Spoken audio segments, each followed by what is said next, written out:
तिकडे नाशिकमध्येही मुसळधार पाऊस कोसळतोय। गोदावरी नदीच्या पाणी पातळीत झपाट्याने वाढ होतीये। चांदोरी गावात नदीकाठी असलेले खंडोबा मंदिर जवळपास पाण्याखाली गेलेलं आहे।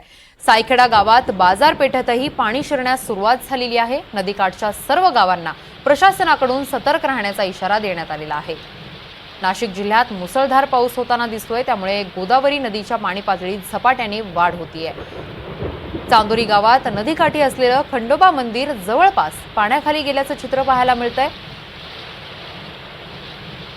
या संदर्भात अधिकची माहिती देत आहेत आमचे प्रतिनिधी प्रांजल कुलकर्णी। प्रांजल, नाशिकमध्ये मुसळधार पाऊस होतोय, काय अधिकची अपडेट आहे? आपण बघितलं तर नाशिककडे पावसाने पाठ फिरवली आहे। एकीकडे सगळी म्हणजे अगदी पुणे असेल, कोकण असेल, मराठवाडा असेल किंवा विदर्भ असेल किंवा इतर भाग असेल, इथे म्हणजे अक्षरशः पूर परिस्थिती बघायला मिळत असताना दुसरीकडे नाशिकमधील अनेक धरणं देखील कोरडी ठाक होती।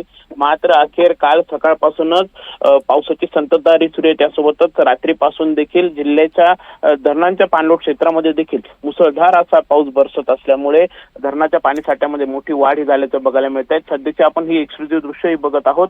गोदावरी नदीच्या पाणी पातळीत वाढ झाल्यामुळे चांदोरी गावातील जे खंडोबा मंदिर आहे ते जवळपास पाण्याखाली गेलेलं आहे। यासोबतच चांदोरी शेजारीत असलेल्या सायखेडा गावाच्या बाजारपेठेमध्ये देखील पाणी शिरण्याची सुरुवात झालेली आहे। त्यामुळे प्रशासनाकडून या सर्व नदीकाठच्या गावांना सतर्कतेचा इशारा देण्यात आलेला आहे। नागरिकांना देखील सूचना या देण्यात आलेल्या आहेत की धोक्याच्या ठिकाणी तुम्ही थांबू नका किंवा सुरक्षित ठिकाणी जा, अशा सूचना देखील दिल्या जात आहेत। यासोबतच आपण जर बघितलं तर एकूणच जिल्ह्यातला विचार केला तर दारणा असेल, पालखेड यासोबतच गंगापूर धरणातून देखील आता 12 वाजता पाण्याचा विसर्ग जो आहे तो सुरू करण्यात येणार आहे। त्यामुळे कुठेतरी नाशिककरांना नक्कीच दिलासा आहे। मात्र पाऊस जर असा सुरू राहिला तर विसर्गामध्ये वाढ येईल आणि गोदावरी नदीला देखील पूर जो आहे तो येणार आहे। त्यामुळे नक्कीच आता प्रशासन एकीकडे आवाहन करत असताना दुसरीकडे नागरिकांनी देखील तेवढं सतर्क राहणं हे गरजेचं आहे।